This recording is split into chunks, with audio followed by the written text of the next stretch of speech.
E aí, pessoal, tudo bem com vocês? Galerinha da mediação, meus queridos alunos e alunas, sejam bem-vindos a mais uma aula. Essa é a nossa penúltima aula dessa disciplina, ok? Então, gente, fiquem ligados porque na próxima aula a gente já vai encerrar, então, a disciplina de Sociologia e depois a gente já vai partir para as revisões e avaliações, tá certo? Então, gente, estamos chegando ao final dessa disciplina. Espero que vocês tenham gostado de estar aí nessa jornada com a gente, aprendendo, trazendo coisas novas, entendimentos, ensinamentos, e que vocês possam levar todas essas questões para a vida de vocês. Não é só para a sala de aula, né? Mas essas aulas também trazem essas reflexões que vão ser necessárias para toda a vida de vocês, né? Então, a ideia é essa, a ideia é trazer todas essas questões, reflexões, conceitos também que talvez vocês não saberiam se não tivesse aí na aula junto com a gente. E aí vocês estão aprendendo e selecionam aquilo que melhor se encaixa, aquilo que melhor atendem o que vocês querem saber e também ajudem vocês nessa caminhada, tá bom? Então, vamos aqui para o nosso assunto da aula de hoje, que nós vamos falar sobre cultura material e cultura imaterial, tá?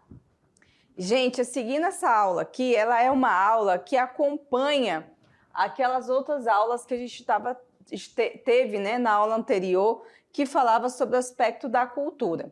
Então, nessa aula de hoje, a gente vai falar sobre o que seria a cultura material e a cultura imaterial. É importante vocês saberem disso, porque pode ajudar vocês aí a entender os aspectos visíveis e invisíveis de uma cultura, né? Então, a gente vai falar hoje sobre a cultura material e imaterial e vamos falar sobre o patrimônio cultural. O que seria esse tal de patrimônio cultural, gente? Vocês já tentaram entender, assim, nos aspectos técnicos, o que seria um patrimônio, né? O que significa um patrimônio cultural? Se vocês não sabem, a gente vai aprender hoje, tá? Bom, então começamos pensando nas diversas formas em que a cultura se expressa. Na aula passada, a gente falou sobre a importância da construção de bens que são incalculáveis, os valores, não tem como calcular o valor de uma cultura, porque ela é única, né? E quando a gente fala disso, por exemplo, a gente traz um exemplo aqui da cultura egípcia, tá aí a esfinge e as pirâmides. Gente, tem como vender isso? Tem como calcular o valor disso? Não, gente. Isso é um patrimônio incalculável. Então, quando a gente fala de cultura, né, é difícil a gente falar de uma coisa que tem que colocar preço, valores. Claro que a gente tem a cultura de massa, tem a indústria cultural, que se empenha em botar valores em tudo. Mas quando a gente fala de a cultura de uma maneira geral, dos bens culturais, principalmente antigos, esses bens culturais mais milenares, não tem como você mensurar o valor disso. Não dá para você calcular quanto custa uma esfinge vender para alguém. Não dá, porque ele é um valor que traz a história de um povo, de um tempo. Então, ele é um bem tão precioso que não tem como vender, né? E as práticas culturais da mesma forma. A gente tem aí diversos povos no mundo com práticas totalmente diferentes. E essas práticas diferentes é que dão a riqueza que nós temos, né? Já pensou se todo mundo fosse um robozinho, fizesse tudo igual, né? Mas quando a gente se propõe a entender essas diversidades, o verdadeiro sentido da diversidade, você consegue ver a beleza das cores, as combinações, né? As danças, as línguas, as músicas, tudo tem um sentido. Isso começa a fazer sentido para você quando você se abre para o novo, quando você consegue ver beleza em todas as culturas. Porque isso é uma grande dificuldade das pessoas, é conseguir ver a beleza na cultura que não é a sua. Geralmente as pessoas só procuram ver os defeitos. Não, olha só, que gente brega, nossa, que música feia, nossa, que comida ruim, ai, nossa, odeio a comida de tal lugar, porque, entende? As pessoas procuram ver mais os defeitos do que as qualidades e também não olham que as nossas práticas culturais também não são perfeitas, nós também temos defeitos, e aí, né?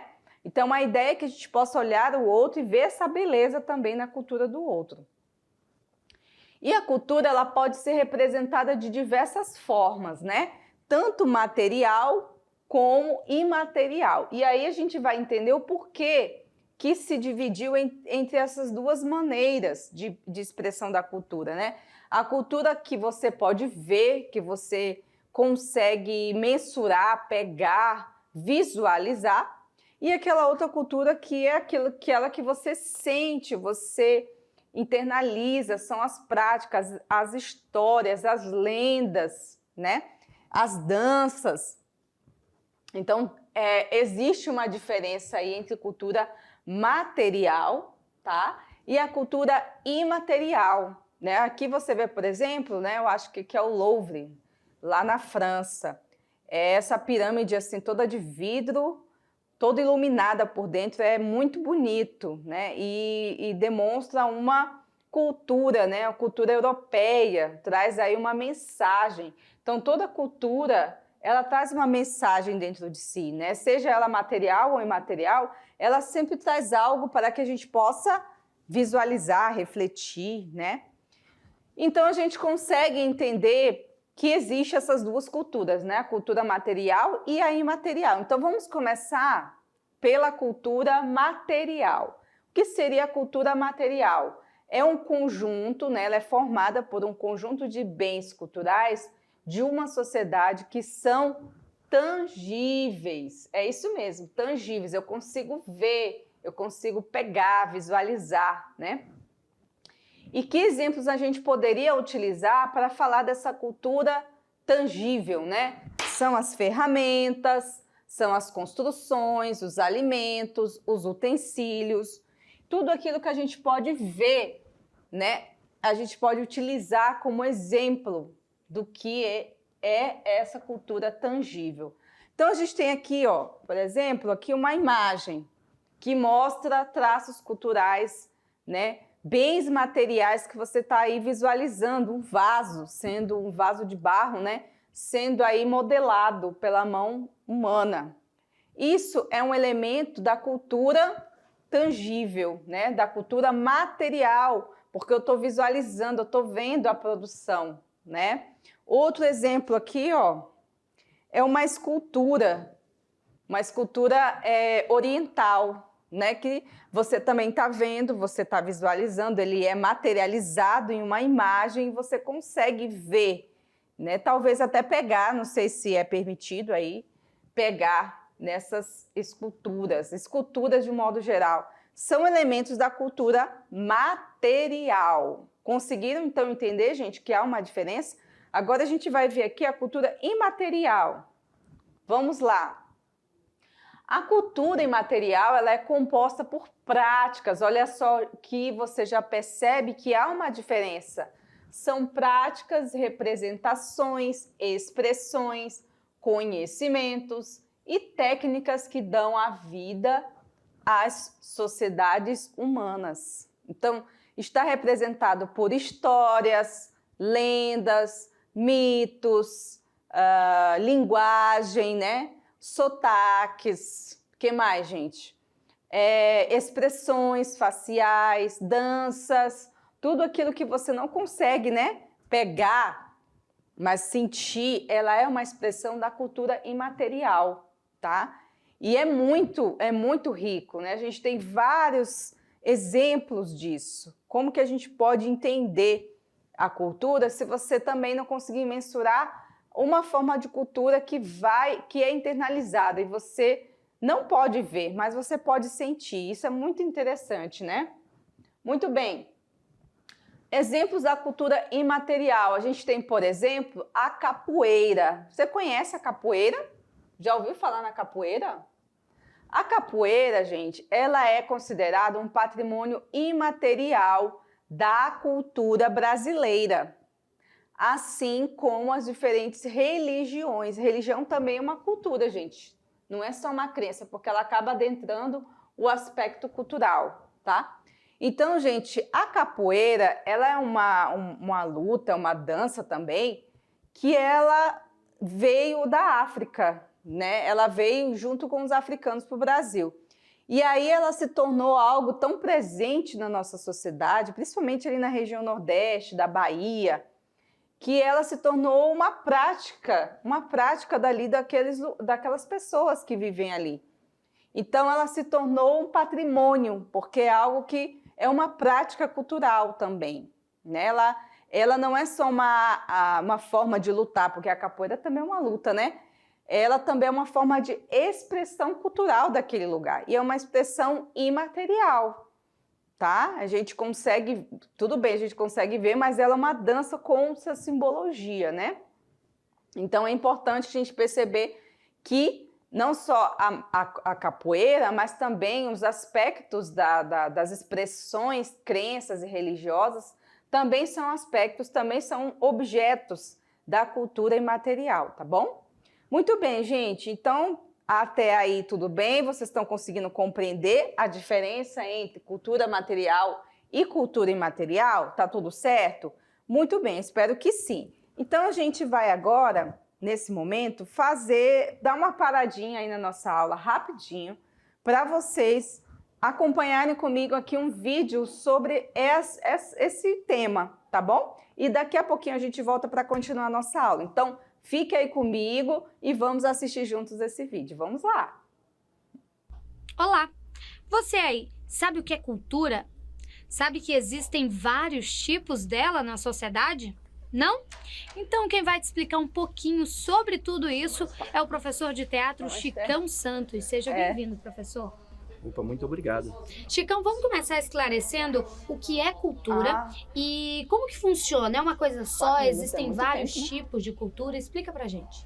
Na verdade, a cultura é a ação do homem sobre a natureza, né? Então, tudo aquilo que o homem é capaz de inventar, de transformar, é procedimento cultural. Então, o homem tem essa capacidade, dada a sua racionalidade, de transformar as coisas, né? Então tudo isso é cultura. E a gente vai encontrar isso no vestuário, no modo de fazer, no modo de inventar, no modo de criar, né? A gente vai ver isso nas linguagens artísticas também, na dança, no teatro, na cultura popular, enfim. A gente vai ver todos esses procedimentos culturais que o homem é capaz de fazer em todas as áreas. E o que é cultura erudita e cultura popular? Explica pra gente a diferença entre elas e algum exemplo que consiga mostrar bem essa diferença. Aí tem um parâmetro, né, para a gente medir realmente essa questão da erudição, da cultura que foi realizada num período clássico, ou numa cultura que depende de uma robustez para se realizar, e que a gente também classifica como cultura erudita, né? Aquela cultura que é realizada num período clássico.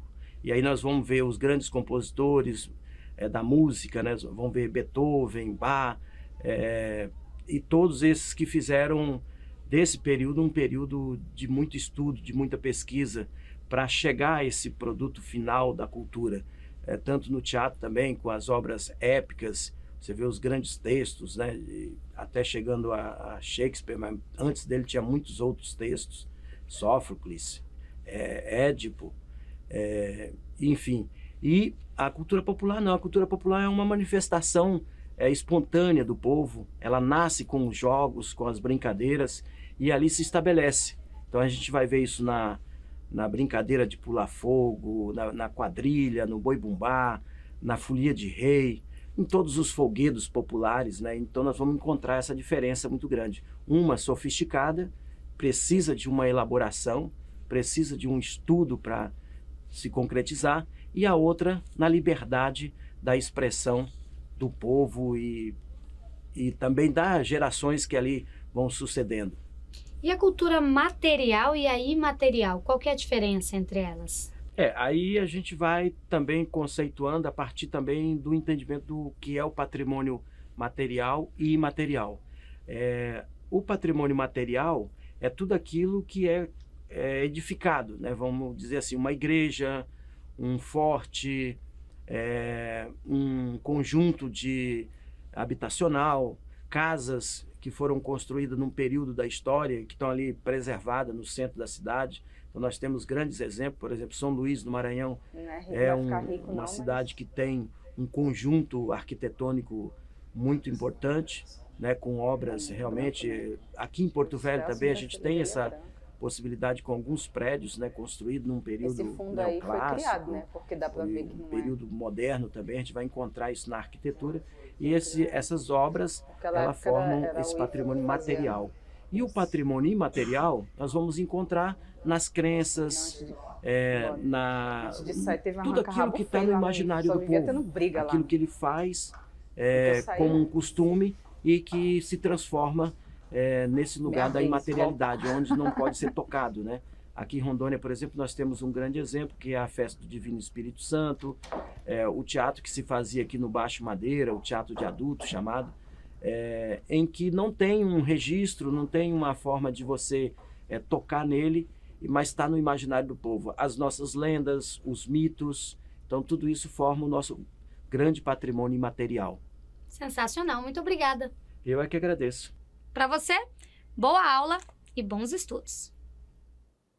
Valeu, Ariane, muito bem. Olha aí, vocês viram aí que a gente trouxe uma pessoa do meio cultural, do teatro, né, que é o Chicão, conhecido aqui em Rondônia, para falar sobre essa questão da cultura, né?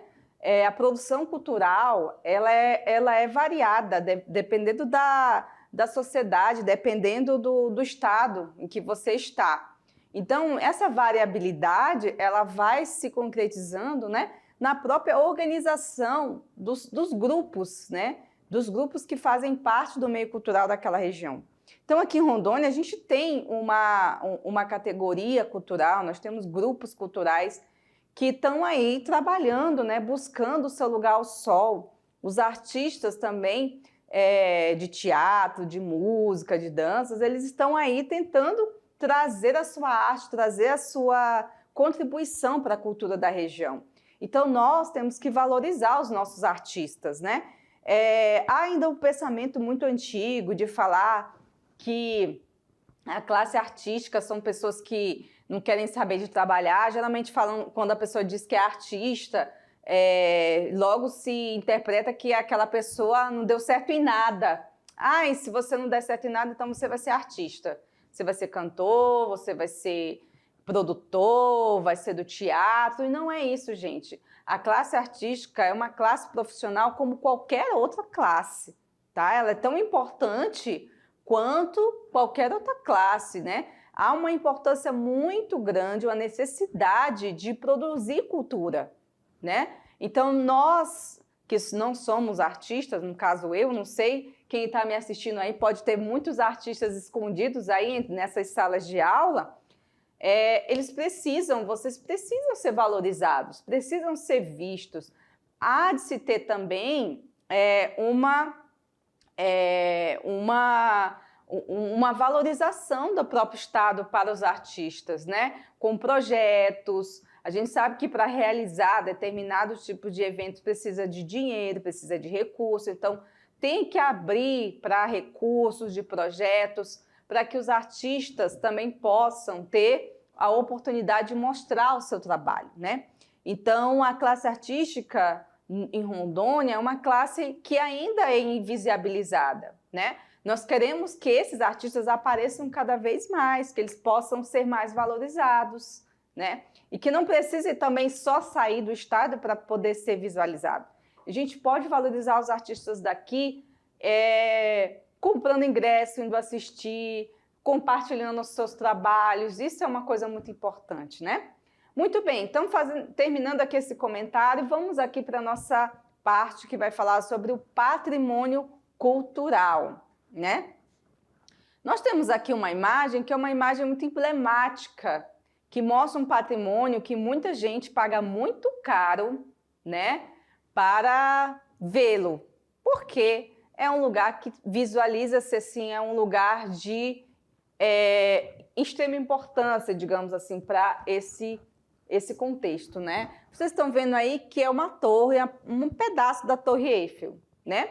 Que fica mais especificamente na cidade de Paris, na França. Muitas pessoas viajam daqui de Rondônia, do Brasil, de vários lugares do mundo para conhecer a Torre Eiffel. Por quê?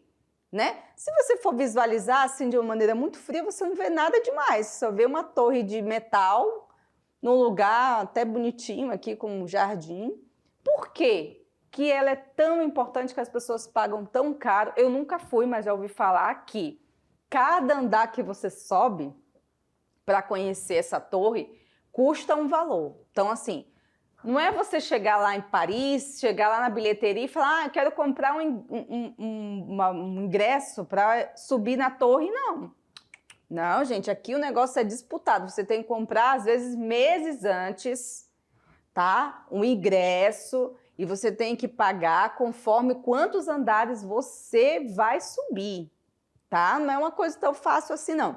E tem um desses andares aí da Torre Eiffel que tem um restaurante panorâmico. Então, você vai subir e lá vai ter um restaurante chiquérrimo, maravilhoso, onde você vai comer olhando toda a cidade de Paris, que dizem que é muito bonita, diz que é uma vista espetacular. Então, gente, isso que a gente fala assim, por que as pessoas pagam tão caro, né? Não só para ir visitar um lugar, mas para conhecer toda essa estrutura, se é apenas uma torre de metal. Por quê? Porque tem todo esse peso dessa palavra aqui, é um patrimônio cultural. As pessoas querem e pagam caro para conhecer esses lugares, né? E não só a Torre Eiffel, tem vários outros lugares que as pessoas viajam para conhecer, para tirar foto, para eternizar o momento que é estar perto de um lugar histórico, né? Não é só pelo lugar em si, porque se fosse só pelo lugar, tudo bem, as pessoas nem ligariam, mas é por conta da história que tem por trás de cada lugar, né? Então, o patrimônio cultural, ela é toda a produção cultural de um povo, seja ele o povo antigo, né, os povos históricos, seja os povos contemporâneos e atuais, né? Então, não são apenas obras materiais, tá? Mas também as obras não materiais, ou seja, imateriais, né? Que as pessoas produzem, podem ser a música, a língua, até os costumes, tudo isso pode se transformar em um patrimônio cultural. Quem é que vai definir o que é e o que não é patrimônio cultural? Já pararam para pensar nisso? Quem é que define, professor, então, que a Torre Eiffel é um patrimônio cultural? Gente, nós temos organismos, tanto nacionais como internacionais, que definem aquilo que se considera como patrimônio cultural. Pode ser o patrimônio do lugar, do país, como também pode ser um patrimônio da humanidade, ou seja, um negócio tão grande, tão grande, tão grande, que excede o território daquele lugar, entende? Então, a gente tem aqui alguns órgãos internacionais, como a Unesco, né, que é um órgão, um braço da ONU, que se encarrega também de promover essa questão da educação, da ciência e da cultura. E também ele atribui a obras importantes o caráter de patrimônio cultural da humanidade. Então, até aqui vocês já entenderam que quem determina isso nesse momento, né, quem determina o que é patrimônio cultural da humanidade, ou seja, uma coisa muito grande, é a Unesco, que é um braço da ONU, ok? Até aí tudo bem? Então, agora, quem é que determina o que é o patrimônio aqui no Brasil? Quem é que faz esse trabalho de catalogar, de localizar tudo que é o que não é patrimônio brasileiro? É um instituto chamado IPHAN. Olha só, tá vendo aqui, ó? IPHAN é um Instituto do Patrimônio Histórico Nacional. Quem é ele que é o responsável por definir aquilo que no Brasil é considerado patrimônio ou não. E qual é a importância que o IPHAN tem? Esse órgão federal, ele está vinculado diretamente ao Ministério da Cultura, tá? E foi criado em 1937. Gente, faz muito tempo, né? Então, esse ministério, aliás, esse instituto, ele foi criado por artistas ligados ao modernismo brasileiro, tá? Ele foi criado pela Lei 378, né? Ainda no governo do Getúlio Vargas, do finado Getúlio Vargas, né? E qual é a função do IPHAN? Qual é a função desse instituto? Gente, ele busca fiscalizar, proteger, identificar, restaurar, preservar e revitalizar os monumentos, sítios e bens móveis do país. Então, gente, ele tem uma importância muito grande, olha só, tudo que eu coloquei aqui para vocês, ó.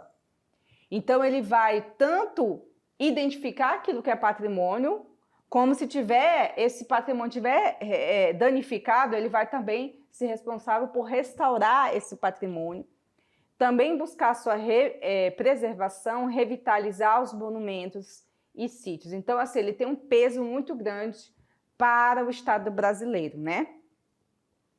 E, então, vamos ver aqui qual é o objetivo do IPHAN. Primeiro, preservar os bens de valor histórico, cultural, arquitetônico, ambiental e também de valor afetivo para a população, impedindo o quê? A destruição e descaracterização dos tais bens. A questão, gente, é que muito dos patrimônios históricos aqui no Brasil foi destruído, foi descaracterizado.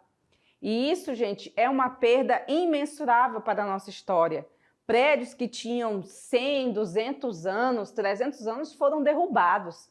Isso aconteceu muito aqui em Porto Velho, tá? Na nossa capital. A gente tem pouco patrimônio histórico aqui porque muito foi destruído, sem a mínima preocupação de preservar a história desses lugares. Alguns lugares foram restaurados, mas outros não teve possibilidade de restaurar, né?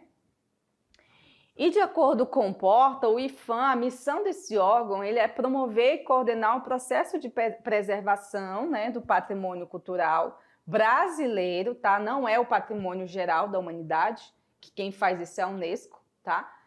E também fortalecer as identidades, o direito à memória e a contribuição para o desenvolvimento socioeconômico do país. Por que socioeconômico? Porque quando você valoriza um patrimônio cultural, você transforma aquele lugar num lugar turístico. E esse lugar, sendo turístico, vai ter procura de pessoas para conhecer. E aí vai ter as pessoas, né, toda uma classe que vive do turismo. Então, isso é importante também para essas pessoas, para esses grupos, para essas cidades, esse país, né? Então, o IPHAN ele tem essa missão também de constituir isso e ajudar a população no seu desenvolvimento. Então, a gente pode afirmar que o IPHAN separa o quê? Os bens que são patrimônios materiais, então ele vai catalogar isso, tá? E também os patrimônios imateriais. Aí, esses patrimônios materiais e imateriais, né, vão ser catalogados de acordo com a sua natureza, e aí vão se transformar em 4 livros de tombo, eles vão tombar, ou seja, registrar, catalogar, enumerar esses patrimônios. Então, a gente tem aqui o livro de tombo arqueológico, etnográfico e paisagístico, tá? Que eles vão lá catalogar as igrejas, as praças, os mercados, as feiras e também os lugares e povos que são importantes, né, para aquela cultura. Ainda também vão catalogar os sítios arqueológicos que são considerados patrimônios. E aí a gente tem o livro de tombo histórico, que é onde são catalogadas as construções típicas culturais, as histórias de preservação e a restauração delas. Nós temos também o livro do tombo de belas artes, que é onde se registra toda a expressão cultural, incluindo a comunicação, manifestações de música, de teatro, de literatura e de artes plásticas. E o livro de tombo das artes aplicadas, que são o quê, gente? As técnicas, os conhecimentos das matérias-primas, entre as quais podemos considerar as técnicas de artesanato, a fabricação de instrumentos e até a culinária. Olha o trabalhão que tem o IPHAN, gente. São 4 formas de registro em 4 livros diferentes, né? Olha só que interessante. Então, para esse órgão que trata dessa questão da cultura, o patrimônio a ser resguardado, ele é importante porque ele pertence à humanidade, não pertence a uma pessoa, não pertence ao presidente, não pertence ao governador, pertence à sociedade, né? Então, o tombamento, nesse caso, é um ato administrativo realizado pelo poder público, que no caso é o IPHAN, e também nos seus derivados livres. Então, esse órgão ele tem que estar dialogando tanto do poder federal, porque ele é um órgão federal, mas ele também tem que dialogar com o poder estadual e municipal. Aqui mesmo a gente tem setores aqui do governo de Rondônia que cuida dessa parte. Nós temos o Museu da Memória Rondoniense, nós temos o teatro, nós temos a Fundação de Apoio à Cultura, né? Acho que é a FUNCER nesse caso. Todos esses órgãos eles têm que estar dialogando entre si, né? Bom, a responsabilidade de resguardar e zelar pelos tombamentos federais é do IPHAN. Tudo que é federal, tá, é o IPHAN. E aí a gente começa por uma questão administrativa, né, que é um processo que é solicitado para abertura desse processo que vai analisar, né, a necessidade ou não de tombar esse patrimônio. E aí isso vai tanto dos bens materiais como os bens imateriais, né? Vai ter inscrição nos livros de registro e tudo mais depois que o processo terminar. Aí a gente tem os livros de registro dos saberes, tá? Que inclui técnicas e conhecimentos de matérias-primas, aí pode ter ali a questão da culinária, o livro de registro de celebrações, de ritos e festas. A festa do divino, né? Onde surgiu, aí tem toda a questão do registro. Se vocês tiverem curiosidade, gente, entre no site do IPHAN, que vocês vão ver lá várias publicações interessantes, tá bom? Aí a gente tem o livro de registro de formas de expressão, aí que tem lá as músicas, teatro, literatura, e os de lugares também existem, onde vai ter lá o registro das igrejas, das praças, dos mercados e até das feiras, né? Muito bem, aí, gente, nós temos esse site aqui para vocês acessarem, vocês procurarem aquilo que interessa a vocês, tá bom? Fica a dica aí para vocês, alunos e alunas, para vocês aproveitarem que tudo isso aqui é feito para nós brasileiros mesmo, tá? O IPHAN é um instituto que foi feito para atender o Brasil, para que a gente possa conhecer também a riqueza do nosso estado, né? A riqueza da nossa nação, tá bom? Muito bem, então a gente fica aqui no finalzinho, coloquei aqui patrimônios culturais para vocês visualizarem alguns lugares que vocês possam conhecer ou não, ou já terem visto aí na televisão, nas novelas, né? Que significam muito, né? São patrimônios culturais da humanidade, né? Que tem um peso, um valor muito, muito grande, né? Imensurável. Muito bem, então vamos conhecer então esses patrimônios culturais aqui, vamos lá? Esse aqui, vocês já viram, gente? Sabe onde fica? Então, esse aqui é um patrimônio cultural antigo, né? Na época de Roma, aí, Grécia, e que você vê que está parcialmente destruído, mas estão sempre restaurando, né? A busca desses lugares é muito grande, né? Então, é um dos lugares muito importantes lá para a Grécia e tem uma importância, ele é muito procurado. E vocês podem ter visto aí em alguma novela, em algum filme, porque esses lugares acabam sendo muito importantes, né? Para se criar toda uma história. Também são lugares históricos, né? A gente também tem outros aqui, ó, só para mostrar para vocês também, ó, você vê visitantes saindo aqui, ó, desses lugares. Temos o Taj Mahal. O Taj Mahal é um lugar muito visitado no mundo, é tipo um castelo, né? Que foi construído há muitos e muitos anos. Se eu não me engano, foi o rei construiu para a rainha como um presente, né? Se eu não me engano, eu acho que fica na Índia, eu não tenho certeza, tá, gente? Eu tô falando assim, mas eu não tenho certeza. É um lugar muito visitado, provavelmente custa uma grana para você conhecer, não é barato, né? Mas ele tem um peso histórico. Você acha, gente, que dá para você vender um negócio desse? Ah, eu quero comprar o Taj Mahal. Não, gente, isso é um valor imensurável, não dá para você vender, né?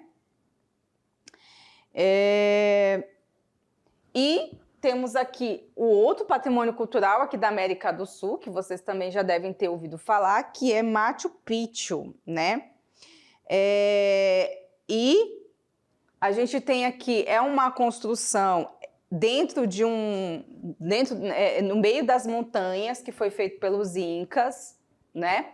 Foi parcialmente destruída, se eu não me engano, por conta da própria decadência do povo Inca, do Império, né? Não do povo, mas do Império Inca, que foi também sendo destruída. É uma cidade, né? Uma das principais cidades que tinha do Império Inca, que fica no lugar, mais precisamente ali naquela região de Cusco, e também é muito visitada. Não é de graça também para chegar lá, tá bom? Custa uma certa quantia, e até porque quem administra os passeios turísticos para Machu Picchu é uma empresa americana que conseguiu a concessão para operar ali as linhas, né, que chegam até Machu Picchu. Aqui também é outro, um castelo, San Michel, que fica na Europa, né? Nós temos também aqui outra expressão histórica também de povos antigos que fica no Chile. Eu não sei se se é os Incas, tá? Não tenho certeza. Aqui também é uma outra construção histórica, também muito, muito antiga. Nós temos aqui também outras que ficam nas montanhas. Nossa, a gente tem patrimônios em todo lugar que você imaginar. Esse aqui vocês devem conhecer, Cristo Redentor, também é considerado um patrimônio da humanidade, tá? Não é só um patrimônio do Rio de Janeiro, não é só um patrimônio do Brasil, mas é um patrimônio da humanidade, né? Ele tem um peso simbólico muito grande, muito importante. Temos as Cataratas do Iguaçu, também, que já foi tombado como patrimônio cultural. Você vê que tem a ver com a natureza, mas também tem a ver com a cultura, né? Então, você vê as cataratas... Tem as cataratas do lado brasileiro e tem as cataratas do lado argentino também, tá? O Pelourinho, que fica na Bahia, também foi tombado como patrimônio cultural. A cidade de Ouro Preto, que fica em Minas Gerais, também é patrimônio cultural. Olha só que interessante, né? Vários lugares aí que talvez vocês possam até conhecer um dia, quem sabe. Fica o convite para conhecer, né? O nosso estado de Rondônia, nós temos aqui o Forte Príncipe da Beira, que também é um patrimônio tombado, tá? Fica lá em Costa Marques, eu já tive o prazer de conhecer, muito interessante. Aqui a nossa praça, né? Aqui da Estrada de Ferro, e o nosso trem. Infelizmente está fechado agora esses tempos, está com um bom tempo que está fechado para visitação, mas também é um patrimônio histórico. E as nossas 3 caixas d'água, que fica aqui no coração da cidade de Porto Velho, também é tombado já como patrimônio cultural, tá, pessoal? E esse aqui está aberto, se vocês quiserem conhecer, podem vir conhecer uma praça, aqui na praça, que eu não lembro o nome, mas acho que é a Praça 3 Caixas d'Água, né? E vocês podem vir conhecer aqui, quem é de fora e quem é de Porto Velho, enfim, onde você esteja, tá bom? Muito bem, então tá aí, gente. Essa foi a aulinha de hoje para falar sobre o patrimônio cultural. Espero que vocês tenham gostado, relembrado aí alguns lugares. E a gente volta já já para fazer a nossa revisão de conteúdo e correção da atividade, tá bom? Aguardo vocês, até mais.